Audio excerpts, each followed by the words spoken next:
welcome to Frugalism 101. I'm Monica, and today I will be presenting you a few tips and tricks how to save money on all levels of your life. As you can see, today I'm presenting you a few new plants. I'm a plant mama. I'm growing a few of my own. I saved a few food containers, plastic food containers, the ones you get from the store when you buy, I don't know, here's the one with what you buy with mushrooms. That one I had, that basket type thing. And these plastic little containers, these were gifted to me by a friend who was otherwise throwing them away, and I thought they would be very useful. There you have that's cherry tomatoes and things like that. This is, of course, my basil. So let's start. I'm going to start on how to save on food. First, I think it's pretty self-explanatory. Don't go grocery shopping if it's not absolutely necessary. So if, for example, your fridge is full of food and you have more than enough to last you a few days longer, then just cook from what you have and you'll be okay. This will make you buy significantly more than you need and crave everything you see. So no, it's not a good idea. Then a good idea, I think, that I tried and it worked, is when it comes to sweets, to not buy them, but make them from scratch. So maybe if you are a pudding lover like I am, just buy the ingredients and make them from scratch. Because one, it is very effective if you're on a diet or you're trying to minimize the sweets, your sweets intake. And if you don't have them at a hand's reach, available anytime, you're probably not going to want to make them as often. So you're not going to eat as much sweets. And that's a good thing, right? Because sugar, no. So buy adequate quantities of fruits and vegetables. So these are very perishable, and if you're buying too much, you're going to end up wasting your money because they're going to go bad, and that's not a good idea. So buy only what you know you'll eat and the quantity you know you'll eat. So if you're going shopping once a week, think about how much you're going to actually eat from what you're buying. Then meal planning, and I cannot stress how important this is. Go shopping with a list in mind. Think about what your family or you like to eat and plan every meal so that you know exactly what you need to buy. This will allow you to save money on unnecessary things and combat food waste. Then buy in bulk, but buy in bulk only if the things you normally eat are reduced if you buy more of them, or the things that you like. Don't buy things that are new on the market and you haven't tried them, or you don't know if you really will benefit from them. And lastly, think about fasting. Fasting is a very effective way, a very healthy way of living. I'm doing this intermittent fasting thing for about a year now, and I'm feeling great. And also, fasting will allow you to save money on food, because your food intake will be less significant. So fasting is, if you haven't heard about fasting, it means you practically stop eating for a few hours, and I mean, you don't eat anything for a few hours, and then you're allowed to eat a period of time, and you start again fasting for a few hours, and that's intermittent fasting. It is very healthy, and many studies have been done for this. And you can find millions of videos on the internet talking about it, people, scientists, everybody. So next up is minimizing spending around the house.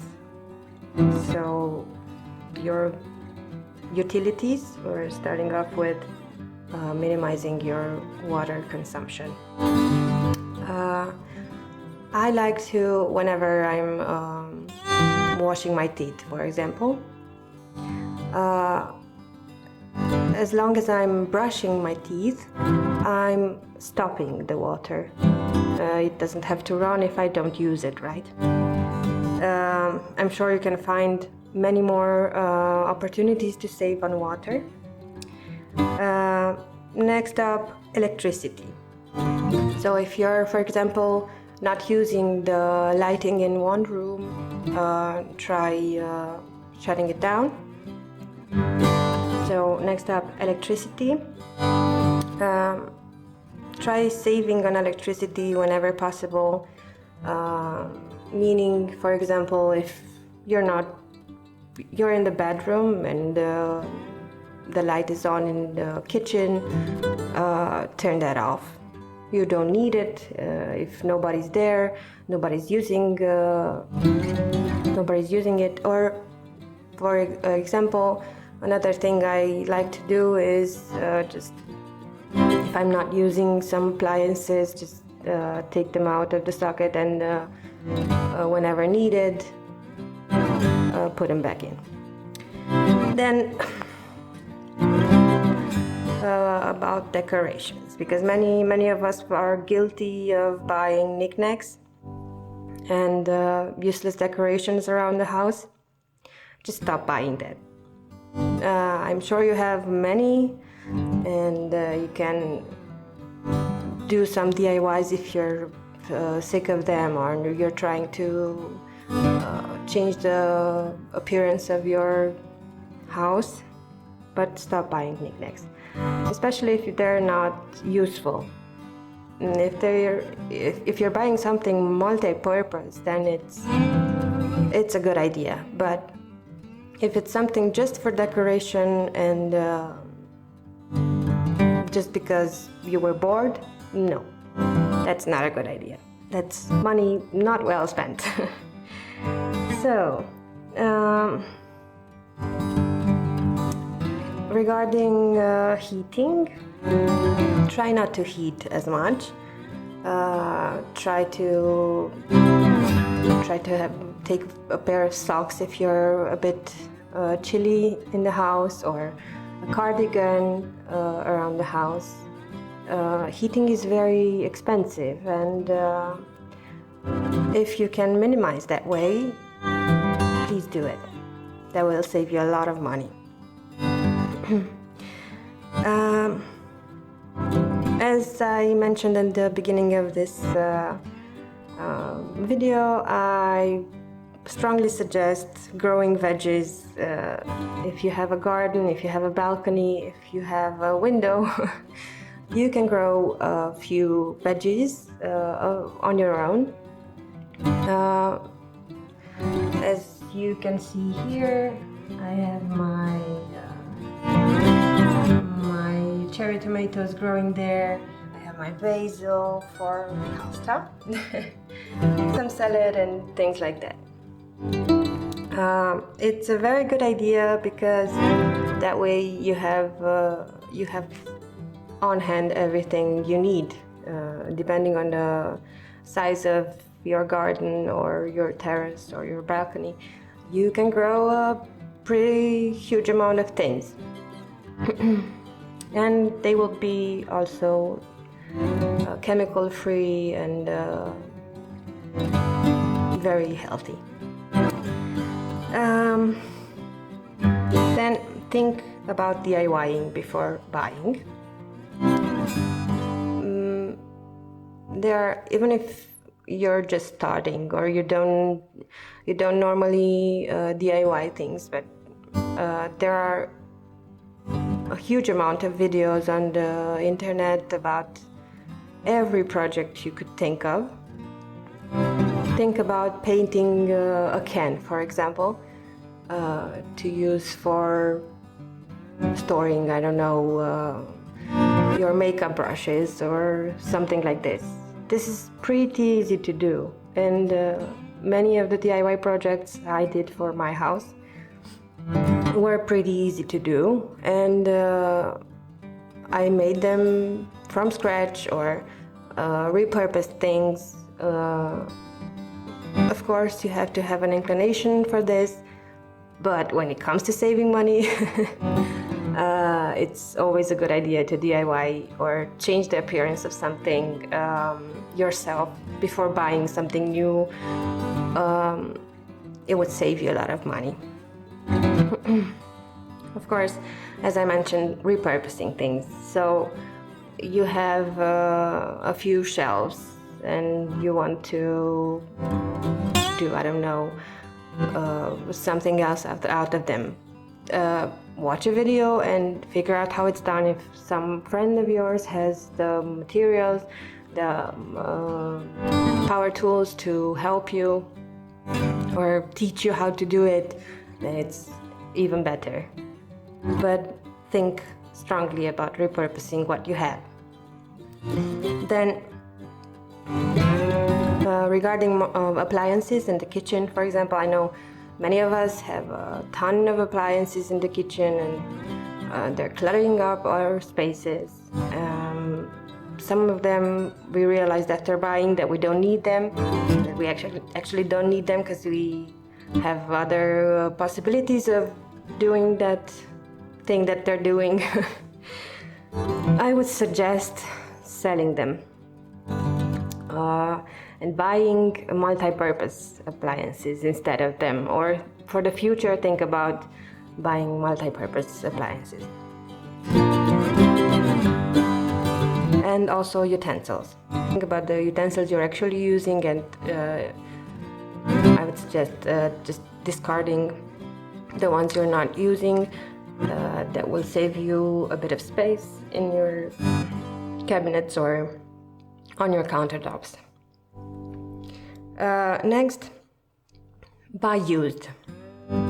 When you're buying used, you're not only contributing to saving old pieces and quality pieces, but you're also saving a lot of money, because for example, you buy a product and a new product.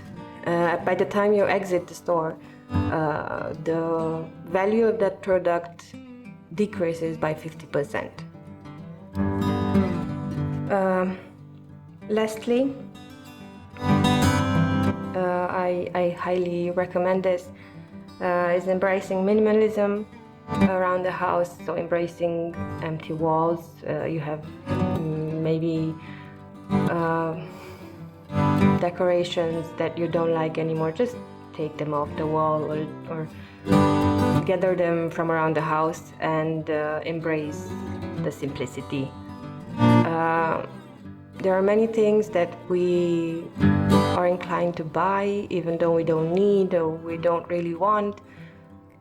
We buy them because we have many reasons to buy these things. But depending on the issues you're encountering, you may be stressed and you just wanted to relax and you're at the mall. So you see a nice thingy and you think, oh, it's so nice, I need it in my life, so I buy it. That's a rushed decision and an impulse buy that you're probably going to regret. This was my case a few times. And I would strongly suggest to gather the things you're not using, you're not liking anymore, you're not making use of anymore from around your house, and try selling them, repurposing them, decluttering, donating. This will help with your mental clarity as well. I find peacefulness when seeing an empty, almost empty room with only the necessary things in it. Focus only on the important things in life. And so I'm showing you a part of my balcony here. I hope you like the view. I'm going to go on. Next is clothing and shoes. So I would suggest buying more versatile clothing pieces and are also shoes. So easy to match, kind of the same colors, so you can match them, mix and match pretty easily. Also invest in good staples. My grandma used to say I'm too poor to buy cheap things, so here it is. Invest in good staple pieces, so the things you're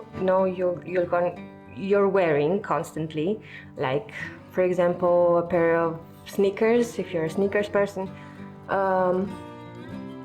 Try investing in a comfortable and long-lasting pair of shoes, and when it comes to clothing, apply the same principle. First and foremost, you would need to, of course, find what your style is and the colors you like, the colors that go well with each other, so that you can really invest in the pieces that you love. Then think about if you're going shopping and you find something that is on sale, because we're very inclined when we see that red dot or that red sign to buy the thing, because we're thinking we're having a good deal. Think about if that product, that thing you're thinking of buying, if it wasn't on sale, would you buy it? And think a few times before buying something. I like to add things to my cart and try and think a few days before buying, because that product will be there in a few days probably, and I will be able to buy it if I really want it. If I don't want it anymore, and that was the case, and it is the case many times in my situation, if I don't want it anymore, just get it out of the shopping cart and move on. So next is buy used. Buy used because it's cheaper, because you're not wasteful, and you may find a few beautiful pieces at a very good deal, and it's not worth going to fast fashion stores or helping them perform well in the market and supporting these kinds of businesses when they're doing such poor quality clothes and shoes and bags and whatnot. Then try selling what you don't use, what you don't wear. You'll thank me later. we tend to keep the things that don't fit us anymore, with the desire to sometime in the future, fit again, make them fit again. That is not only harmful for your self-esteem, because you're always thinking you're not good enough for that piece of clothing. It's also cluttering up your life and your closets, when you could be saving that space and having the pieces you actually fit in and that make you happy or make you feel good when you wear them. I would gladly discard, donate, or sell anything in my closets if it wouldn't serve me anymore. I highly suggest you do that. There are many apps and sites you can use to sell your clothes. If you take a look into this issue, I'm sure you'll find a way. Also, think about building a capsule wardrobe. So for every season, you can have a few staple pieces that you like to wear that are proper for the season, and wear those. And then the next season you change them up and bring out the actual season's capsule. This will allow you to love the clothing you have and really take use out of them, rather than keep buying and buying new stuff, wearing them a few times and then realizing that you're not really happy with them. I find, because I'm currently building my new season, my new capsule wardrobe season, and I'm finding a few pieces that from the previous season that I wasn't wearing very much, and I will be discarding those pieces because if I'm not using them, why should they be cluttering up my closets? I need space. Don't go to the mall to relax. Try finding other activities to do. Try taking a walk, a walk and eating an ice cream, chatting with someone instead of going to the mall to relax or to browse. That is not healthy, because once for your wallet, because if you're browsing, you're more inclined to buy, and these kinds of purchases, just on the go impulse purchases, not good for your wallet. You could be in when you're bored or when you don't know what to do with yourself, just take your friend and go out, have a walk, go to the park, relax, take in some sunshine, breathe in some clean air, or go camping in the weekends, but don't go shopping just because. Then, and I would really like you to take a step back and think about this. There always are cheaper alternatives for what you see in stores or wherever. When I need something, I search high and low on every site possible, in every store possible, to see what prices there are, to see the cheapest and the biggest price possible, to see the quality of the product. I really conduct a research before buying something. And if that would be the case for everybody, I think we would help Mother Nature very much, and stopped wasting so much time and energy and money and resources, water and such, on clothing and whatnot. Lastly, I'm going to talk about beauty, and I hope you don't get mad at me, but this is how I feel, and I think many things that we women do are pretty unnecessary for our beauty. So one of them is painting your hair. I can understand if you don't like gray hair, that you want to paint your hair. I would suggest embracing that, because it's beautiful in my eyes, but if you don't like that, I can understand. But if you don't have gray hair and you don't need to paint your hair, please stop putting those chemicals on your hair and spending all that money every 2-3 weeks just to have a different shade of your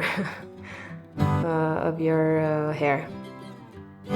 Then many women I have seen tattooing their eyebrows. That is a pretty permanent thing to do, and I think there are several possibilities. There are very effective eyebrow pencils nowadays that can do the same job, and the skills can be learned by watching YouTube videos or following tutorials or having a friend teach you how to do that. It's cheaper and it's not that permanent, and it doesn't have to be done again in 2-3 weeks just to keep it fresh. Then false eyelashes. That is a very high cost, and at the cost of your own eyelashes falling out after this procedure, or I saw infections got from the salons. It's a pretty disturbing thing to see. And then acrylic nails. This is the case just as with false eyelashes. Acrylic nails have to be redone every 2, 3, 4 weeks. It's a pretty high cost if you think about it, and your nails get very in very bad shape because they're filing them very hard, and the chemicals used are very harsh. I saw people getting cancer from all that UV lighting. It's not a pretty sight as well. And what I would suggest regarding cosmetics, I would suggest to wait until you finish them, to finish the container before you go buy another one. That way you don't clutter up your space, and you're not spending unnecessary money, and you don't have the risk of one going bad because you haven't used it. Every milliliter of that container is bought with your own money that has taken a part of your life and time of your life to make. So think about every purchase in that regard. Your time spent on doing that money, and your product that you're purchasing, if it's worth that time or not. Thank you very much for listening and watching. I appreciate very much your comments and I hope you consider subscribing, hitting that bell icon so you can be notified every time I post a new video. And please comment below if you have some ideas or whatever you thought about this video. If you liked it, please give it a thumbs up so we can help with that YouTube algorithm. And well, have a nice day. Bye.